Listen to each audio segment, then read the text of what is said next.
Hey, how are you? Today we're going to do a deep dive on rules for renovation. And my famous line is, there are no rules for renovation, but there are, but it's like not really written. Okay, so we find a property, psyched, we want to do some work to it. Now, if we do any work on the facade, we have to ask permission. And when I say facade, I mean we can plaster it and paint it. But if we want to expand the windows, change it from a single door opening to a sliding door opening on the exterior, we have to ask permission. And that's fair. I mean, we're dealing with the facade, and if we're in a condo, we have to ask permission from the condo and from the kamaran, which is the town hall. So let's put facade aside and let's deal with just the interior spaces. So I bought a fun little 3 bedroom tiny little thing in this wonderful historic district outside of the downtown area called Bairro de Pescadores, which is the village of the fishermen. And when I first moved here in 2018, I was driving around this neighborhood going, oh my God, this is like Boston Common Gardens, like all these little tiny houses, and they were so cute.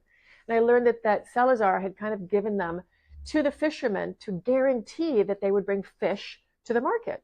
So they gave them these T1 houses for like, I don't know, the rumor was 50 euros a month or something to live there. Now, if the rumor is correct, all but 4 have been purchased, and there's still only 4 original fishermen that are still here. So I have an apartment near those houses, but not in one of those houses because I found that I couldn't blow the ceiling out, which was my goal. So I waited till I found a top floor of a 2-story apartment and blew the ceiling out. Now, did I have to ask permission? Yes and no. Yes, I did, because what I did was I took one of the bedrooms and I blew the wall out, which means I needed a supporting beam. So how did I do that? I went to an architect who assessed it, told the builder the size, width, strength of the beam, wrote that down in a document. I paid for his opinion.